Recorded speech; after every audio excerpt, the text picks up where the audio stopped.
نحمده ونصلي على رسوله الكريم أما بعد فأعوذ بالله من الشيطان الرجيم بسم الله الرحمن الرحيم ألم تر كيف فعل ربك بأصحاب الفيل ألم يجعل كيدهم في تضليل وأرسل عليهم طيرا أبابيل ترميهم بحجارة من سجيل فجعلهم كعصف مأكول صدق اللہ مولانا العظیم رب اشرح لی صدری ویسر لی امری واحلل عقدۃ من لسانی یفقہوا قولی رب زدنی علما وارزقنی فہما۔ امت مسلمہ کے کامل دور دو ہیں۔ ایک دور ہے رسول اللہ صلی اللہ علیہ وسلم کا اور خلفائے راشدین کا، جس میں مکمل اسلامی خلافت اور اسلامی شریعت زمین پر نافذ ہے۔ ایک زمانہ اور ایک دور تو یہ ہے جو کامل دور ہے ہمارا، اور دوسرا کامل دور اور کامل زمانہ حضرت عیسیٰ علیہ السلام اور امام مہدی رضی اللہ عنہ کا ہے۔ حدیث پاک میں ہے کہ تکون فیکم النبوۃ، مسند احمد کی روایت میں ما شاء اللہ ان تکون فیکم النبوۃ ما شاء اللہ ان تکون ثم یرفعها اذا شاء ان یرفعها، کہ تمہارا پہلا جو دور ہوگا وہ نبوت کا ہوگا۔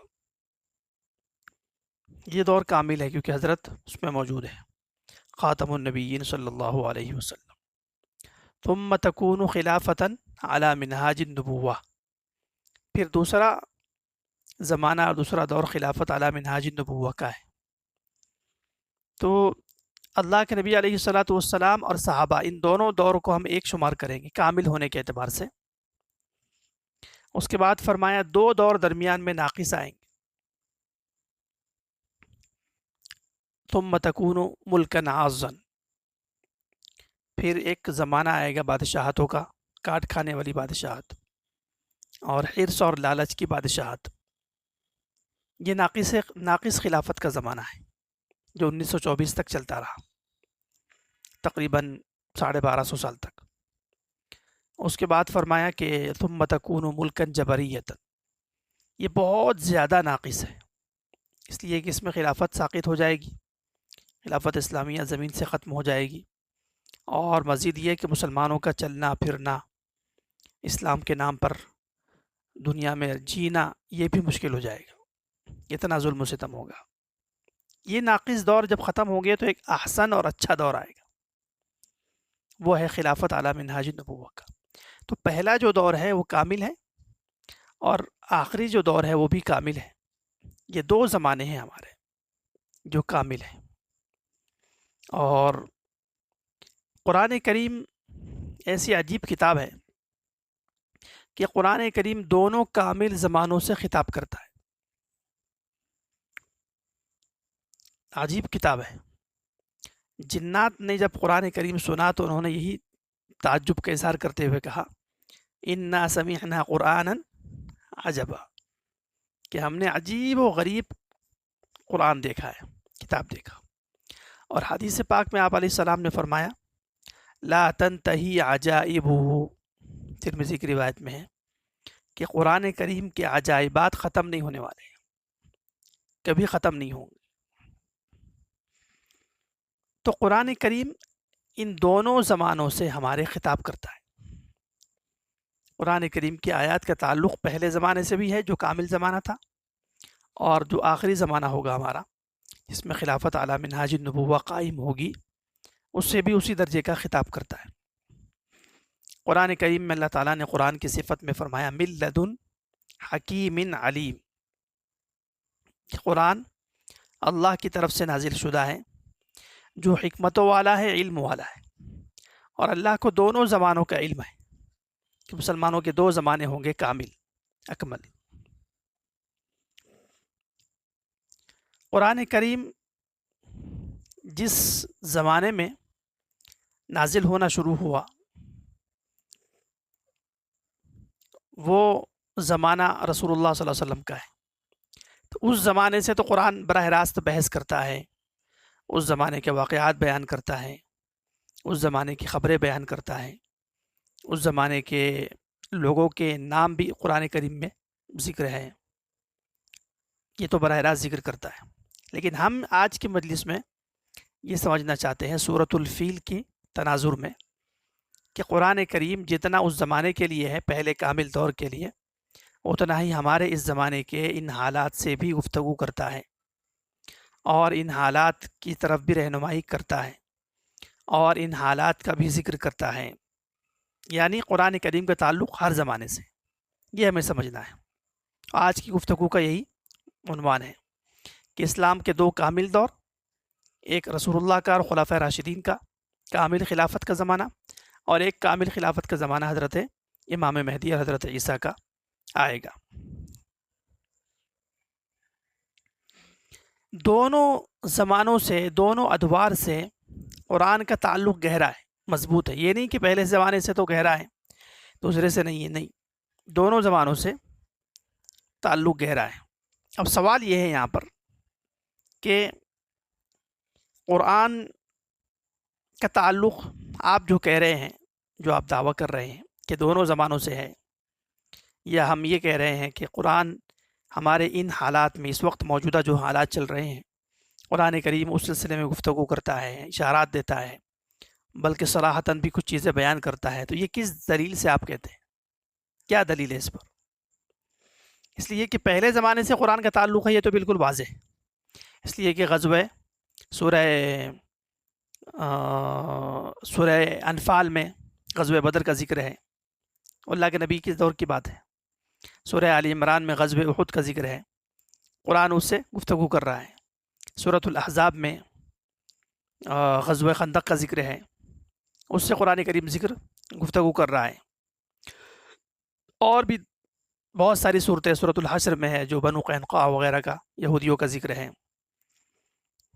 یہ تو براہ راست گویا کہ پہلے زمانے سے گفتگو کر رہا ہے، اور پہلے زمانے کے جتنے واقعات ہیں، یعنی اللہ کے نبی علیہ الصلوۃ والسلام کا جو زمانہ ہے، اس میں بہت سارے واقعات کا پس منظر قرآن کریم کی آیت سے معلوم ہوتا ہے۔ غزوہ بنو المستلق ہوا، حضرت عائشہ صدیقہ رضی اللہ تعالی عنہ پر تہمت لگی، سورۃ النور میں پورا تفصیل سے واقعہ ہے، حضرت عائشہ صدیقہ کی برات کی آیات موجود ہیں۔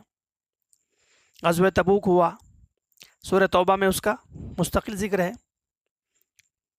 تو پہلے زمانے سے تو قرآن کا تعلق گہرا ہے، اس میں تو کوئی شک نہیں ہے، اور یہ ہر ایک بیان کرتا ہے۔ لیکن ہم یہ سمجھنا چاہتے ہیں کہ کیا ہمارے اس زمانے کے حالات، واقعات، فتنے، کیا اس کا بھی ذکر قرآن کریم میں ہے یا نہیں، اور اگر ہے تو کس دلیل سے؟ تو جواب اس کا یہ ہے کہ ہے، ہمارے ان حالات سے بھی، اور آئندہ تو ہمارا ایک کامل دور آنے والا ہے ہم قریب انشاءاللہ، اس سے بھی قرآن کریم گفتگو کرتا ہے۔ اب سوال یہ ہے کہ دلیل کیا ہے آپ کی کہ ان حالات سے قرآن گفتگو کر رہا ہے؟ دلیل ہے حدیث پاک، اور حدیث پاک عجیب و غریب ہے، اس حدیث میں دونوں زمانوں کا ذکر ہے، پہلا نبوت و خلافت کا زمانہ، اور آخر میں حضرت عیسیٰ اور امام مہدی کی خلافت کا زمانہ، دونوں سے گفتگو کرتا ہے۔ حدیث پاک میں ہے کہ آپ علیہ الصلاۃ والسلام نے دیکھا، خواب میں دیکھا کہ حضرت آرام فرما رہے ہیں اور تکیے کے نیچے سے قرآن کریم کو اٹھا لیا گیا ہے، ایک مرتبہ یہ دیکھا۔ تو حدیث کا یہ جو ٹکڑا ہے کہ دیکھا کہ قرآن کریم کو اٹھا لیا گیا ہے میرے سرہانے سے، تو اس کا ایک مطلب تو یہ ہے کہ پہلے زمانے کے ساتھ قرآن کریم کا تعلق ہے، حضرت کے پاس تھا، حضرت کے زمانے میں قرآن گفتگو کر رہا تھا، واقعات کے لیے آیات نازل ہو رہی تھی۔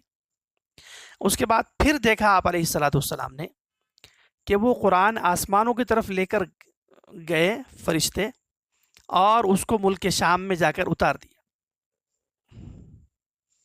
اور پھر آپ علیہ الصلاۃ والسلام نے فرمایا، الا سنو، ان الایمان اذا وقعت الفتن تکون بالشام، کہ جب فتنے واقع ہوں گے تو ایمان کہاں ہوگا؟ ملک شام میں ہوگا۔ اب یہ جو قرآن کریم کو حضرت کے یہاں سے اٹھا کر لے کر جایا گیا اور کہاں پہنچایا گیا؟ ملک شام میں، اور ملک شام دوسری کامل خلافت کا ہیڈ کوارٹر ہے۔ تو اس حدیث میں دونوں زمانوں کا ذکر ہو گیا کہ حضرت کا زمانہ کامل مسلمانوں کا ایک دور ہے، عظیم الشان دور ہے، اس کی تو کوئی مثال ہی نہیں ہے نا، اس میں تو خاتم النبیین ہے۔ لیکن حضرت کے جانے کے بعد یہ فتنوں کے دور میں کہاں جائے گا؟ اس کا مرکز بنے گا ملک شام، اٹھا کر لے جائیں گے فرشتے۔ تو گویا کہ قرآن کریم کا تعلق پہلے زمانے سے بھی ہے اور آخر کی جو کامل خلافت ہے اس سے بھی ہے۔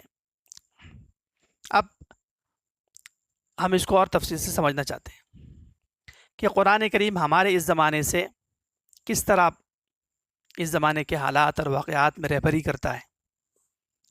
تو اگر آپ سورۃ الاحزاب پڑھیں گے تو سورۃ الاحزاب میں غزوہ خندق کا ذکر ہے، اور غزوہ خندق میں کفار تقریباً 12 سے 13 ہزار مل کر مکمل اتحادی لشکر بنا کر مدینہ پر اسلامی حکومت پر، پہلے دور والی اسلامی حکومت پر حملہ آور ہوئے تھے، اور پیچھے منافقین تھے، یہودی تھے، اور آگے کفار اور جتنے قبائل تھے اللہ کے نبی کے اور صحابہ کے دشمن تھے، ان سب نے مل کر اتحادی لشکر بنا کر حملہ کیا مدینہ پر۔ تو اس کی منظر کشی اللہ تعالیٰ نے اس آیت میں فرمائی ہے، اذ جاؤکم من فوقکم ومن اسفل منکم، کہ جب ان لوگوں نے حملہ کیا اوپر سے اور نیچے سے، دونوں سمت سے حملہ ہوا۔ آیت میں تو مراد کفار سے، کفار نے حملہ کیا، پیچھے منافقین اور یہودیوں نے دھوکہ دیا، بنو قریظہ کے، اشارہ اس طرف ہے۔ لیکن آیت میں جس طرح غزوہ خندق کا ذکر ہے، بالکل اسی طرح ہمارے اس زمانے کا بھی ذکر ہے، کیونکہ اس زمانے میں بھی کفار نے چاروں طرف سے مسلمانوں کو گھیرا ہوا ہے۔ سب سے پہلے کفار نے سرحدیں بنائی، خلافت عثمانیہ کو ساقط کیا، اس کے بعد ممالک کو تقسیم کیا اپنے اعتبار سے، پہلی جنگ عظیم اور دوسری جنگ عظیم انہوں نے برپا کی اور لاکھوں انسانوں کو قتل کیا۔ اس کے بعد انہوں نے 1945 میں اقوام متحدہ جیسی لعنت بنائی، اور اس کے ذریعے سے پھر سائز بی کو، یعنی ہر ملک کی اپنی اپنی بارڈر بنائی، اور ہر ملک کو اپنے اپنے اعتبار سے تقسیم کیا، اور ہر ملک کو اپنے قبضے میں، کنٹرول میں لے کر احاطے میں لے لیا۔ اس کے بعد جب ساری انسانیت ان کی کنٹرول و قبضے میں آ گئی اور مسلمان بھی مجبور و معذور ہو گئے اور ان کی غلامی کے تحت گویا کہ ایک درجے میں آ گئے، ایک درجے میں کیا، پورے ہی درجے میں آ گئے، اب انہوں نے مسلمانوں پر حملہ کرنا شروع کیا۔ اور اذ جاؤکم من فوقکم ومن اسفل منکم، اوپر سے نیچے سے مسلمانوں پر حملہ کیا۔ پہلے روس نے حملہ کیا افغانستان پر، اس وقت بھی حملہ ہوا اوپر کی جانب سے، لیکن اس زمانے میں اتنی ٹیکنالوجی نہیں آئی تھی، یہ 1980 سے 90 کے درمیان ہوئی۔ لیکن اس کے بعد جب 2001 میں امریکہ نے حملہ کیا افغانستان پر، تو حملہ کہاں سے ہو رہا تھا؟ اوپر سے، طیاروں سے اور ڈرون سے اور دوسرے نئے نئے قسم کے ہتھیار سے۔ اذ جاؤکم من فوقکم، اور من فوقکم تمہارے اوپر سے، یعنی جو خلافت اور اسلامی نظام کے چاہنے والے ہیں ان کے اوپر حملہ ہو رہا تھا، اور وہی صحابہ کے طرز پر ہے۔ وہی مسلمان اس دور میں صحابہ کے اور اللہ کے نبی علیہ الصلوۃ والسلام کے صحیح طریقے پر ہیں، جو اسلام کے نظام کو میں زبانی دعووں تک محدود نہیں رکھتے، بلکہ اس کو زمین پر بھی نافذ کرتے، اور زمین پر نافذ کرنے کے لیے انہوں نے دنیا کی تمام طاقتوں سے جنگ مول لی، اور دنیا کی طاقتوں نے ان کو پھر گھیرا۔ جیسے جب مدینہ میں خلافت قائم ہو رہی تھی تو متحدہ لشکر بنا کر کفار نے، اس وقت کفار 10-12 ہزار تھے، نیٹو کا لشکر تھا چھوٹا سا، اس زمانے کا نیٹو تھا، انہوں نے حملہ کیا۔ اسی طرح دوسری مرتبہ جب اسلام کے جیالوں نے خلافت علی منہاج النبوہ کے طرز پر ایک عمارت قائم کی، چھوٹی چھوٹی تاکہ وہ خلافت مستقبل میں جو قائم ہونے والی اس کے لیے معاون بنے۔ تو اس عمارت پر حملہ کرنے کے لیے 55 ممالک نے مل کر اتحادی لشکر بنایا۔ امریکہ تو سرغنہ ہے اور سب سے بڑا ظالم ہے، لیکن اس کے ساتھ اور سارے ممالک ملے، یورپ کے تقریباً ممالک، بہت سارے مسلمان ممالک، ترکی بھی اس میں ہے اور ایران بھی اس میں ہے، اور جتنے ممالک ہیں تقریباً، حتیٰ کہ بعد میں امریکہ نے بھی، یہ پاکستان بھی اس میں شامل ہوا، اس نے بھی بھرپور ساتھ دیا امریکہ کا، اس نے تو فضائیہ دی، ہوائی اڈے دیے۔ گویا کہ اتحادی لشکر اندر کا اور باہر کا، اذ جاؤکم من فوقکم ومن اسفل منکم، نیچے سے بھی حملہ ہوا، پیچھے پاکستان نے، ادھر سے ایران نے، یہ سب اسلام کے نام پہ بنے ہوئے ہیں، انہوں نے امریکہ کا ساتھ دیا، اور سامنے سے کفار تھے، مشرکین تھے، یہودی تھے، ان سب نے مل کر حملہ کیا۔ گویا کہ سورہ احزاب کی یہ آیت ہمارے اس زمانے کا نقشہ بیان کر رہی ہے۔ تو پتہ چلا کہ ہمارے اس دور سے بھی قرآن کریم کا تعلق گہرا ہے، اسی درجے کی رہبری کرتا ہے۔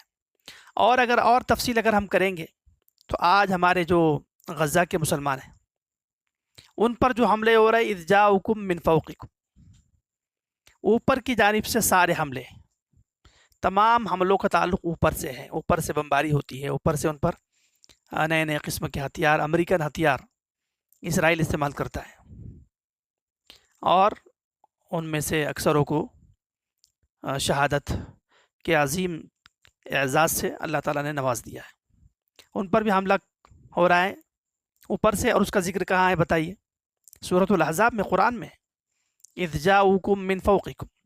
یہ جو من اسفل منکم ہے نا، یہ تو منافقین ہیں، ان کا ذکر منافقین اور یہودی تھے جنہوں نے دھوکہ دیا تھا، تو دھوکہ دینے والے غزہ کے اطراف والے سارے ممالک ہیں، وہ من اسفل منکم میں آ جائیں گے، مصر ہے، لبنان ہے، اردن ہے، یہ سب کس میں ہے؟ سعودی عرب ہے، جتنے لوگوں نے ان کو چھوڑ دیا ہے، یہ اسفل منکم ہے۔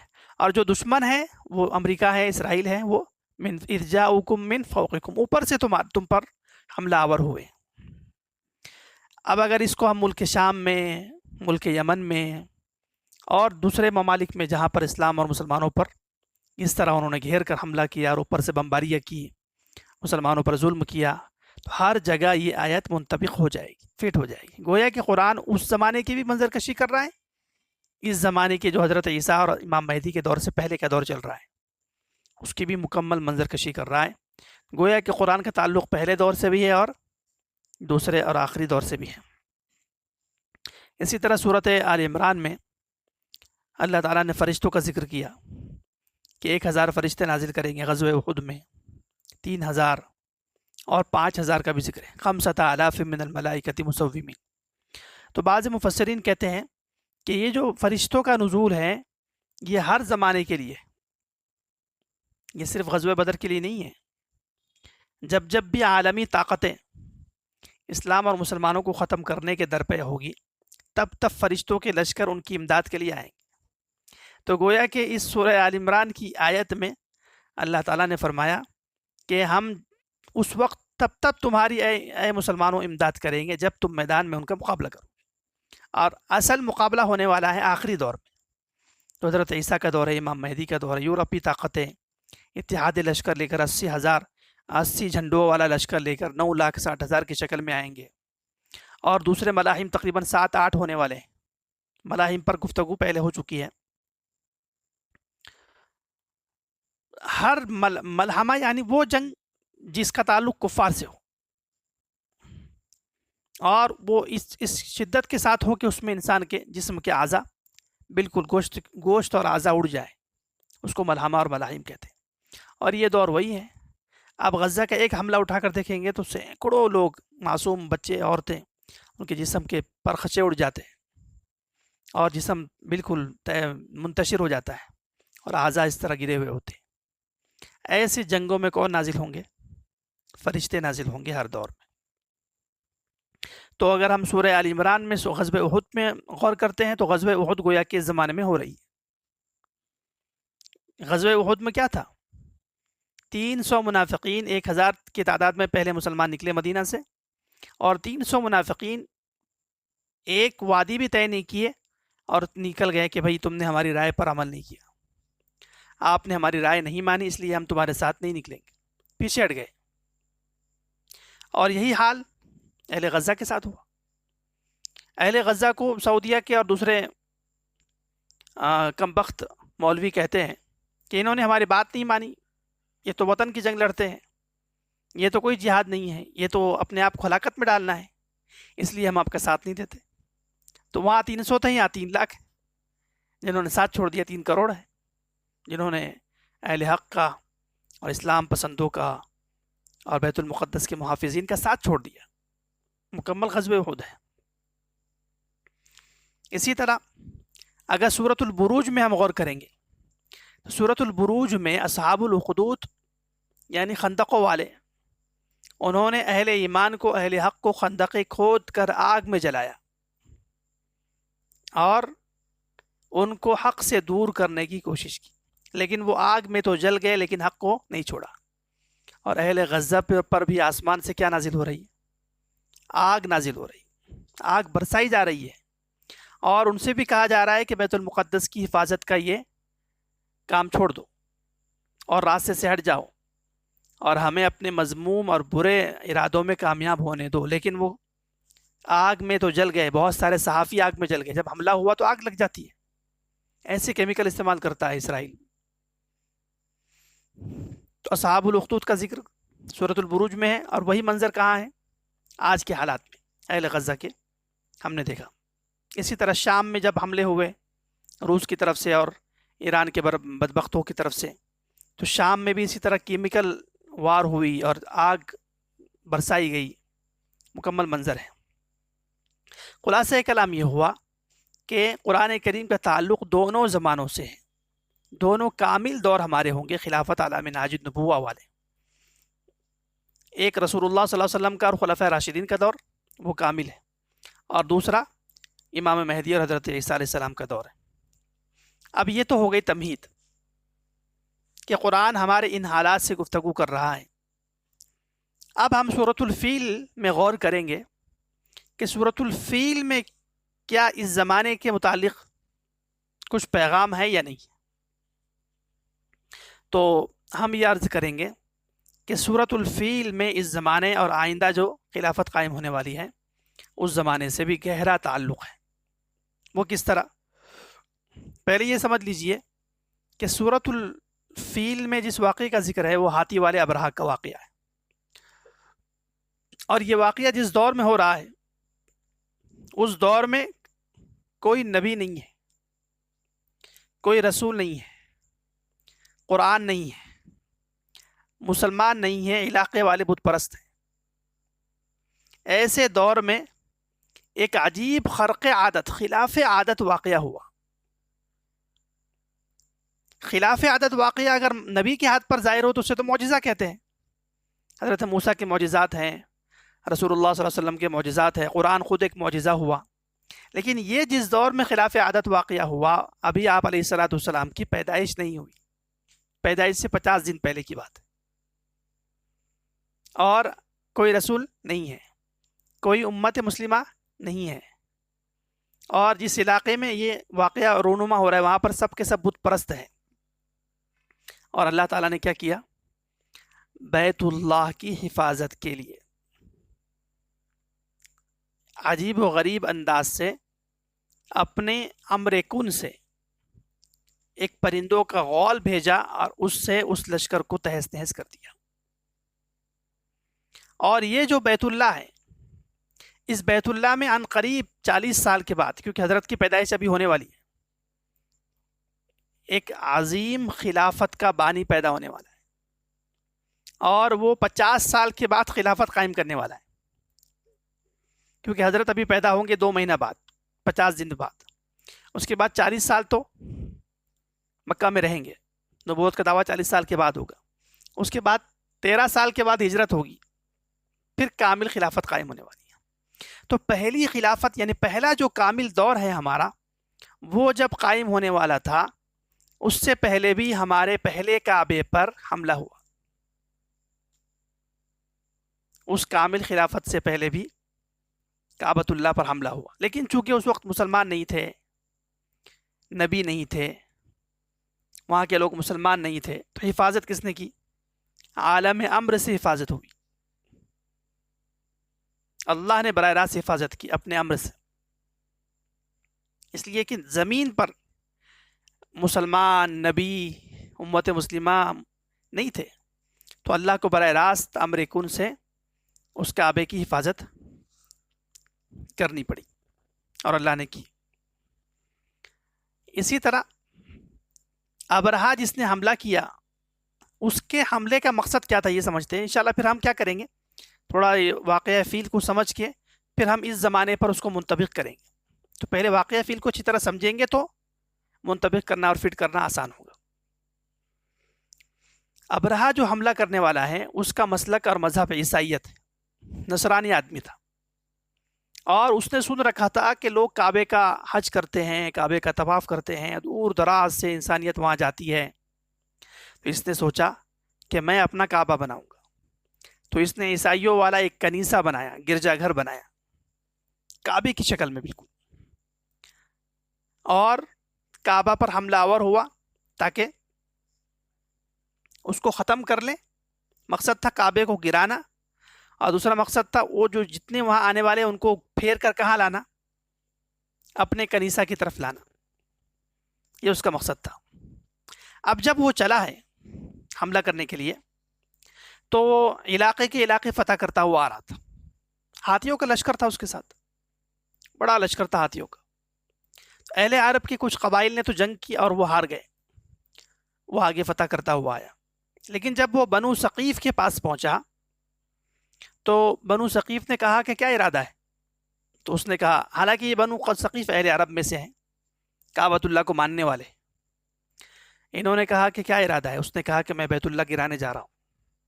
تو بنو ثقیف نے کہا کہ ہم تمہاری رہبری کریں گے، یہ منافقت پر آ گئے، اور بنو ثقیف نے ابو الغال نامی ایک شخص کو، تفاسیر میں لکھا ہے، اس کا رہبر بنا کر بھیجا، اور اس نے کہا ابو الغال نامی شخص نے کہ میں تمہارے آگے آگے چلوں گا، تمہاری رہبری کروں گا۔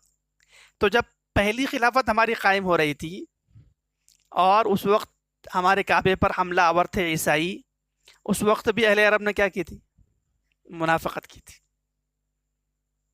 تو ابو الغال سے اہل عرب بعد میں اتنے ناراض ہوئے، وہ تو اس کے ساتھ کنکروں میں مر گیا مردود اسی کے ساتھ۔ تو انہوں نے اس کی قبر ایسی بنائی تھی کہ عرب لوگ گزرتے ہوئے، آتے ہوئے، جاتے ہوئے اس پر پتھر مارتے تھے کہ یہ وہ منافق ہے جس نے اپنا آدمی ہوتے ہوئے، بیت اللہ کو ماننے والا، اس کی عقیدت رکھنے والا، اس کا احترام رکھنے والا ہوتے ہوئے اس نے کیا کی تھی؟ منافقت کی تھی۔ آگے اس کا قافلہ بڑھا تو حضرت عبد المطلب کے اونٹ اس نے ضبط کر لیے۔ حضرت عبد المطلب نے بھی کعبے کی حفاظت نہیں کی، اور ابرہہ سے آ کر کہا کہ بھئی میرے اونٹ آپ نے ضبط کیے ہیں، وہ اونٹ میرے حوالے کر لو۔ تو اس نے کہا کہ میں تو آپ کے کا رہن سہن دیکھ کر، آپ کی سرداری دیکھ کر میں تو بہت متاثر ہوا تھا، اور میں یہ سمجھا تھا کہ آپ کعبے تک کعبۃ اللہ کی بات کریں گے، آپ نے تو اونٹوں کی بات کر لی۔ تو اس وقت حضرت عبد المطلب نے کہا کہ ان للبیت ربا یحمی، کہ بھئی میں تو اونٹ کا مالک ہوں، انا رب الجمل، میں تو اونٹ کا مالک ہوں، وللبیت رب یحمیہ، بیت اللہ کا ایک رب ہے، وہ اس کی حفاظت کریں گا، میں اونٹ کا مالک ہوں، میں اونٹ کی حفاظت کروں گا۔ اور حضرت عبد المطلب نے بھی کیا کیا؟ حفاظت نہیں کی، ساتھ چھوڑ دیا ایک درجے میں، اور بعد میں پھر سب کو لے کر چلے گئے اور پہاڑ پر دعا کی، اس لیے کہ وہ مسلمان نہیں تھے اس درجے میں، ان کا طریقہ ویسا ہی تھا۔ اب قرآن کریم نے اس واقعے کو جو ذکر کیا ہے، وہ ذکر کرنے کا طریقہ بھی بڑا عجیب ہے۔ اللہ نے پہلا لفظ ذکر کیا سورۃ الفیل کا، الم ترا، کیا آپ نے نہیں دیکھا؟ حالانکہ حضرت کی پیدائش 50 دن کے بعد ہوئی، اور اللہ تعالیٰ خطاب کر رہا ہے الم ترا، کیوں؟ اس لیے کہ یہ واقعہ ہاتھی کے لشکر کا اتنا مشہور ہوا تھا کہ اہل عرب میں سے بچے بڑے ہر ایک کی زبان پر عام تھا، یعنی تواتر کی حد تک اس واقعے کو بیان کرنے والے ہو گئے تھے۔ تو آپ علیہ الصلوۃ والسلام کے سامنے وہ واقعہ عرب لوگ جب بیان کرتے تھے تو وہ گویا ایسا تھا کہ حضرت نے گویا کہ دیکھا ہے، ایک عنوان بن گیا تھا جیسے۔ اور حضرت کی پیدائش بھی کب تھی؟ اسی سال تھی۔ تو عرب لوگ جس سال پیدا ہوتے تھے اس سال کوئی اہم واقعہ ہوتا تھا، اس سے اپنے آپ کو جوڑتے تھے کہ میں فلاں سن میں پیدا ہوا۔ ہمارے یہاں بھی ایسا ہی ہے نا کہ بھئی آپ کب پیدا ہوئے؟ تو کہیں گے ہم جب پیدا ہوں گے جب امریکہ کے 2 ٹاور گرے تھے۔ کیا خیال ہے؟ ہم اس دور میں پیدا ہوئے ماشاءاللہ۔ اگر کوئی اس سال پیدا ہوا 2001 میں، ماشاءاللہ پھر تو بات ہی کچھ اور ہے۔ بولتے ہیں نا، کچھ لوگ بولتے ہیں کہ جب امریکہ میں آگ لگ گئی تھی اس سال میں پیدا ہوا۔ تو اس طرح ہمارے یہاں بھی کیا ہوتا ہے، کچھ لوگ کہیں گے 2024 میں جو پیدا ہوئے 23 میں کہ ہم 7 اکتوبر کے سال پیدا ہوئے جب اسرائیل کی ایسی کی تیسی کی گئی تھی اور اللہ کے جھیالوں نے راتوں رات حملہ کیا تھا، اور اس کے جتنے ڈرام تھے سارے بند ہونا بجنا بند ہو گئے تھے۔ تو یہ ایک طریقہ ہے، اس دور میں بھی یہی طریقہ تھا۔ تو یہ واقعہ چونکہ اتنے لوگوں کو یاد ہو گیا تھا، عرب کے بچے کو گویا کہ حضرت نے خود دیکھا ہو، اس لیے خطاب کیا کیا؟ الم ترى۔ اچھا، اللہ تعالیٰ دوسرے واقعات میں نا نام ذکر کرتا ہے، ان فرعون وحامان وجنودہ، سورۃ المومن میں، سورۃ الغافر میں، فرعون، حامان اور اس کا لشکر۔ لیکن یہاں پر ابرہہ کا نام ہی ذکر نہیں کیا اللہ تعالیٰ، یہ کہا الم تری کیف فعل ربک باصحاب الفیل، ہاتھی والوں کے ساتھ اللہ نے کیا کیا، کیا آپ کو کچھ پتا ہے؟ نام کیوں ذکر نہیں کیا؟ نام اس لیے ذکر نہیں کیا کہ اللہ تعالیٰ یہ کہنا چاہتے ہیں کہ ابرہہ نے بیت اللہ کی توہین اور گستاخی کا ارادہ کیا اور ہاتھیوں کو لے کر چلا، اور ہاتھیوں کا رخ جب وہ قریب پہنچے کعبۃ اللہ کے اور وہ ہاتھیوں کو لے کر چلنا شروع کرتا تو ہاتھی کعبۃ اللہ کے سمت چلنے سے منع کرتے تھے۔ ان کو احساس تھا کہ ہم اللہ کی مخلوق ہے، یہ اللہ کا گھر ہے۔ جب وہ چاہتا کہ یہاں لے کر چلو، ہاتھی رک جاتے، اور دوسری سمت موڑ دیتا تو فوراً چل پڑتے۔ تو اللہ نے کہا کہ اے ابرہہ، تو ہاتھیوں سے بدتر ہے۔ ہاتھی تو ہاتھی ہے، لیکن تیرا جو جرم ہے وہ اتنا زبردست ہے کہ ہاتھی تو بہرحال ہمارے احترام میں رک رہا ہے، تو نہیں رکتا ہے، تو ان کو چلانا چاہتا ہے۔ تو گویا کہ تو جانور ہے، کیا ہے؟ جانوروں میں سے ہے، اس لیے اس کا نام ذکر نہیں کیا اور کہا الم تری کیف فعل ربک باصحاب الفیل، کیا آپ نے دیکھا نہیں ہاتھی والوں کے ساتھ اللہ نے کیا حشر کیا، کیا معاملہ کیا۔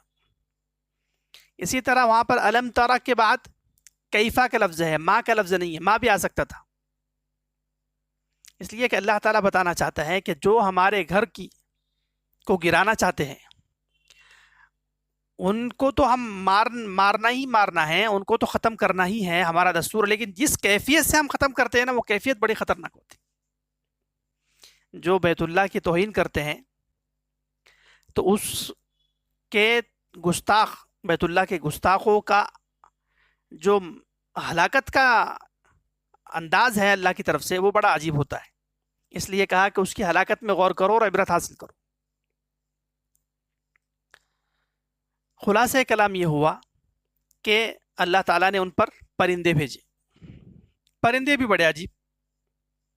مفسرین کہتے ہیں، بعض مفسرین نے کہا کہ فلاں پرندہ ہو سکتا ہے، بعض نے کہا فلاں ہو سکتا ہے، لیکن اکثر مفسرین کا قول یہ ہے اور یہی زیادہ راجح لگتا ہے کہ وہ پرندے امر کن سے پیدا کیے گئے تھے اور اس سے پہلے نہ کبھی دیکھے گئے نہ اس کے بعد کبھی دیکھے گئے۔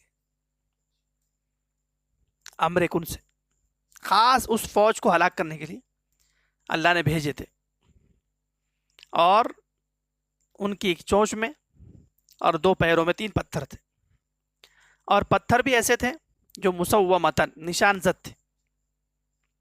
اور پتھر جب پھینکنا شروع کیا تو وہ فی تضلیل منتشر ہو گئے لشکر، ابرہہ کا لشکر منتشر ہو گیا، بھاگنے لگے جس کا جہاں رخ تھا، لیکن چونکہ وہ پتھر مسومۃ نشان زد تھے، اپنے ٹارگیٹ کو ہٹ کرنے والے تھے. کیا کرنے والے تھے؟ وہ پتھر اپنے ٹارگیٹ کو ہٹ کرنے والے تھے. جتنے اس لشکر میں شریک تھے ان سب کو نوکیلے پتھروں نے ہلاک کیا. یہ ایسا ہی ہے جیسا کہ آج کل کمپیوٹر سے کمانڈ دے دی جائے میزائل کو، دوسرے ہتھیار کو، اور وہ بالکل ڈرون کے ذریعے، ڈرون حملہ ہوتا ہے، اپنے ٹارگیٹ کو ہٹ کرتا ہے، اور اس میں سینسر ہوتا ہے، بہت ساری چیزیں آج کل آپ جانتے ہیں. بالآخر ان کو تہس نہس کر دیا اور فجعلہم کعصف مأکول. پہلی خلافت، مسلمانوں کا پہلا کامل دور، اس کی بنیاد پر حملہ ہوا بیت اللہ پر، کعبے پر حملہ ہوا، اور حملہ کرنے والا عیسائی تھا، اور مقصد تھا کہ اس بیت اللہ کو ختم کر کے ایک نیا کنیسہ بنایا ہے، لوگ اس طرف متوجہ ہو جائے. لیکن اللہ نے عجیب و غریب انداز سے اس کعبے اور بیت اللہ پر حملہ کرنے والے کو ہلاک کر دیا. اب یاد رکھیے ہمارے کعبے دو ہیں. اب میں منطبق کر رہا ہوں، واقعہ تو ہم نے سمجھ لیا، تھوڑا سا مختصراً ذکر کیا ہے، مقصد چونکہ واقعہ ذکر کرنا نہیں ہے، اشارہ کرنا ہے. حدیث پاک میں ہے، بخاری کی روایت ہے، صحابی فرماتے ہیں کہ کون سا گھر سب سے پہلے تعمیر کیا گیا؟ تو اللہ کے نبی علیہ السلام نے فرمایا بیت اللہ. پھر فرمایا کہ ثم ما، اس کے بعد کون سا؟ تو کہا کہ بیت المقدس. پھر صحابی نے پوچھا کہ دونوں کے درمیان کتنا فاصلہ ہوگا؟ حضرت نے کہا 40 سال کا. تو پہلا کعبہ ہمارا بنا سب سے پہلے دنیا میں، فرشتوں نے بنایا، پھر حضرت آدم نے بنایا، سب نے بنایا. اور دوسرا کعبہ کب بنا ہے؟ 40 سال کے بعد. تو پہلے دور میں جو خلافت کا اللہ کے نبی اور خلفائے راشدین کا دور ہے، اس پہلے دور کے وقت بھی حملہ ہوا کس پر؟ ہمارے کعبے پر حملہ ہوا. حملہ کرنے والے کون؟ عیسائی. مقصد کیا؟ اس کعبے کو گرا دیا جائے اور اس کی جگہ ایک کنیسہ یمن میں بنایا تھا، اس کی طرف انسانیت کو لایا جائے. اسی طرح ہمارا دوسرا دور قائم ہونے والا ہے، وہ دور ہے خلافت علی منہاج النبوہ کا، کامل خلافت. اور وہ تو اتنا کامل ہے کہ دنیا میں اور کوئی مذہب ہی نہیں رہے گا.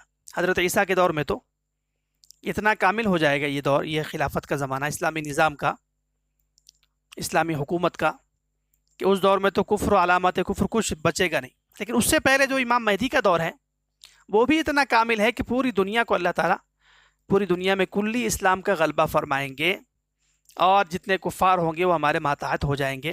ہر کچے پکے گھر کو ہماری اسلامی نظام کے تحت لا لیا جائے گا. یہ مطلب ہے ہر کچے پکے گھر میں اسلام داخل ہو جائے گا. تعجب کی بات تو یہ ہے کہ اس دور میں حملہ کرنے والا پہلے دور میں، پہلے خلافت میں ہاتھی والا تھا نا.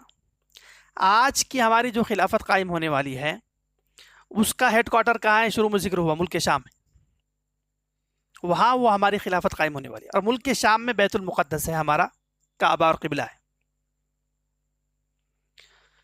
اس دوسرے دور کی جو خلافت قائم ہونے والی ہے اس سے پہلے بھی اس خلافت اور کے قائم ہونے سے پہلے اس خلافت کے مرکز یعنی بیت المقدس اور ملک شام پر حملہ کرنے والے ہیں عیسائی لوگ، جو انجیل کو پڑھتے ہیں، انجیل کو مانتے ہیں.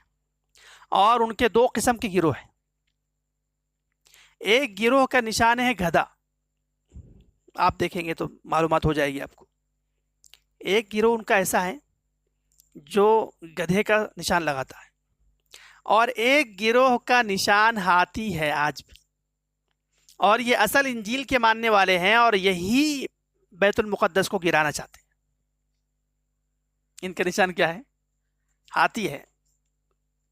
پہلی خلافت کے دور پر بھی اس وقت بھی حملہ کرنے والے ہاتھی والے.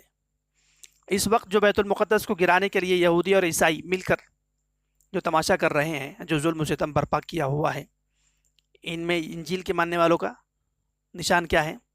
ہاتھی ہے. تطبیق ہو رہی ہے؟ اچھا، پہلے دور میں جو ہماری پہلی خلافت تھی اس کو جب گرانے کے لیے ابرہہ کا لشکر آیا تو عذاب کہاں سے آیا تھا؟ آسمان سے آیا تھا. کیوں؟ اس لیے کہ مسلمان نہیں تھے، نبی بھی نہیں تھے، اللہ نے خود حفاظت کی. اس دور میں جو دوسرا دور ہمارا کامل، دوسرا زمانہ اور دوسری خلافت ہماری جو کامل قائم ہونے والی ہے، اس وقت ہمارا جو بیت المقدس قبلہ ہے، کعبہ ہے، اس پر حملہ کرنے والے عیسائی ہیں. ان کو ختم کرنے کے لیے بھی اللہ نے آسمان سے 2 عذاب رکھے ہوئے ہیں. کتنے عذاب؟ 2 عذاب ہیں آسمان سے. ایک عذاب تو یہ ہے کہ امام مہدی کے دور میں دجال کے نکلنے سے پہلے دخان اور دھوئیں کا عذاب ہوگا. فارتقب یوم تأتی السماء بدخان مبین، سورہ دخان میں انتظار کرو. یوم تأتی السماء بدخان مبین، جس دن آسمان کی جانب سے ایک زبردست قسم کا دھواں طاری ہوگا، چھا جائے گا. یغش الناس، ساری انسانیت کو ڈھانپ لے گا. جیسے ابرہہ کے لشکر والے، اس میں سے ایک بھی نہیں بچا تھا اور نشان زد تھے، کنکروں پر نام لکھے ہوئے تھے. اسی طرح جب دوسری خلافت پر حملہ کرنے والے جب حملہ کرنا چاہیں گے، بیت المقدس کو گرانا چاہیں گے، جیسا کہ اس وقت کر رہے ہیں، سازشیں کر رہے ہیں، اہل غزہ کو قتل کرتے ہیں اور ہیکل سلیمانی تعمیر کرنا چاہتے ہیں اور طرح طرح سے اسلامی ممالک کو پریشان کرتے ہیں. کیوں؟ تاکہ ہیکل سلیمانی بیت المقدس کو گرا دے، دوسری کامل خلافت کے دور کی بنیاد کو، کعبے کو گرا دے اور اس کی جگہ ہیکل سلیمانی تعمیر کرتے. اس کے لیے کیا کر رہے ہیں؟ سازش کر رہے ہیں. تو ایک عذاب کہاں سے آئے گا؟ آسمان سے، دھوئیں کا. اللہ نے کہا یغش الناس ھذا عذاب علیم. اور اس پر ایک دو مرتبہ میں تفصیل سے میں عرض کر چکا ہوں کہ یہ دھوئیں کا عذاب کیسا ہوگا.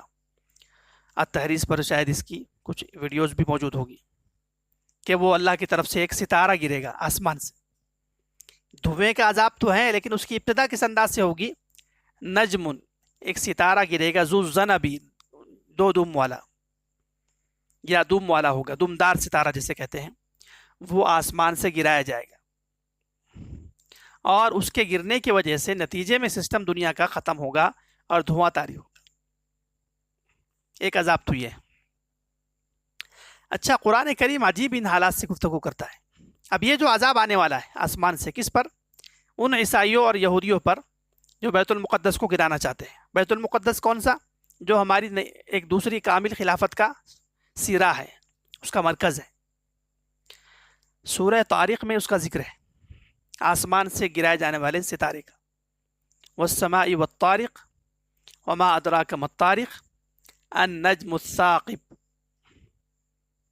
ستارہ بالکل روشن.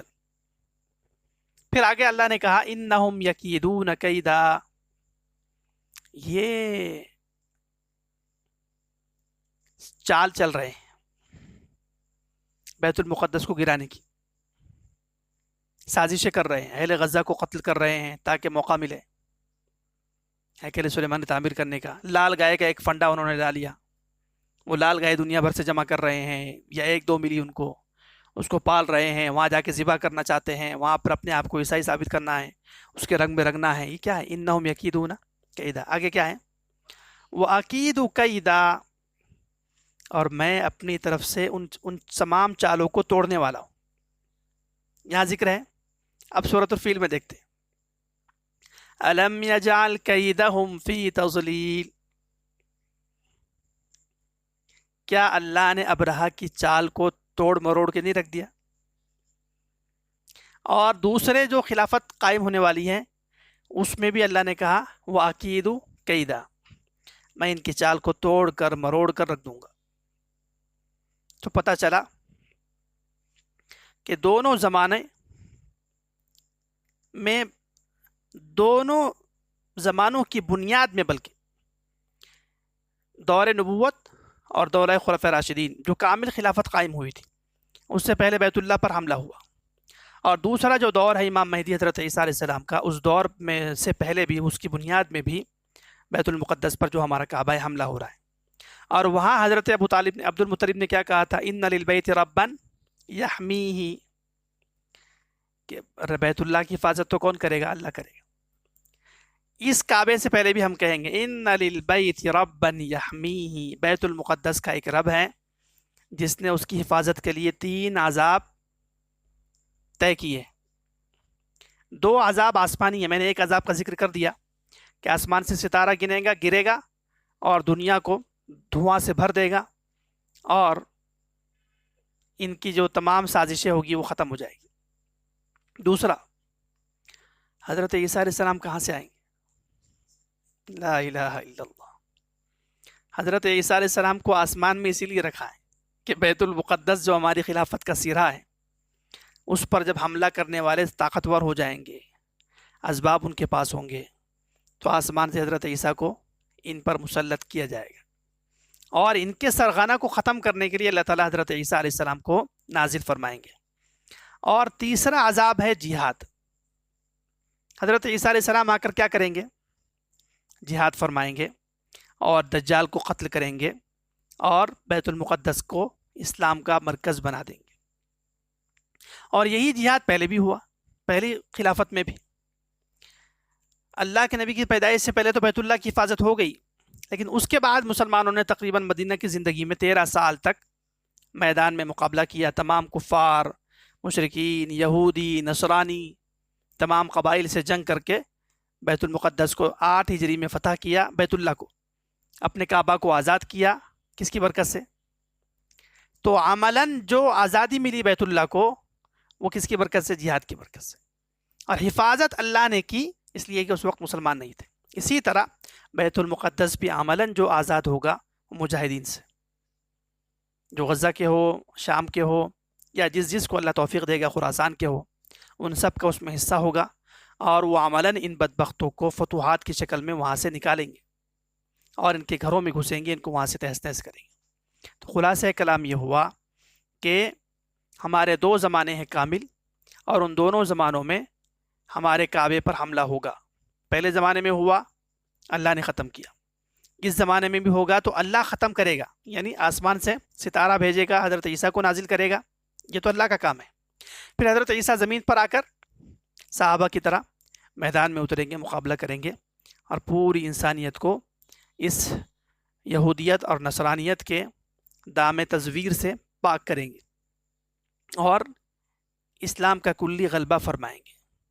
تو اللہ تعالیٰ نے گویا کہ قرآن کریم کو ایسی زندہ جاوید کتاب کی شکل میں نازل کیا ہے کہ یہ ہر زمانے سے گفتگو کرتا ہے.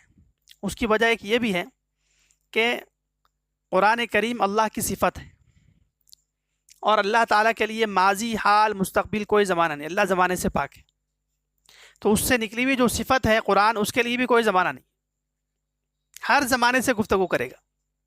قرآن کے لیے بھی نہ ماضی ہے، نہ حال ہے، نہ مستقبل ہے، زمانے سے پاک. اللہ بھی زمانے سے پاک. اللہ کے لیے پوری دنیا ایک، اس کی تو مثال بھی ہم دے نہیں سکتے. ماضی، حال، مستقبل سب اللہ کے سامنے بالکل چھوٹی سی چیز ہے، سب پتہ ہے اللہ کو. تو قرآن بھی ہر زمانے کے لیے ہے. بس ہمیں چاہیے کہ ہم قرآن کریم میں اس طرح کا تفکر کریں، تدبر کریں، اور اپنے حالات کو قرآن کریم سے حل کرنے کی کوشش کریں. تو اللہ تعالیٰ سے دعا کرتے ہیں کہ اللہ تعالیٰ ہمیں اس اسلام کے کلی غلبے میں ہمارا کچھ نہ کچھ حصہ شامل فرمائے، اور ان یہودیوں کو، نصرانیوں کو، اور جو بیت المقدس کو گرانے کی سازشیں رچ رہے ہیں، اللہ تعالیٰ ان کو کیفر کردار تک پہنچائے. وآخر دعوانا الحمد للہ تعالی رب العالمین.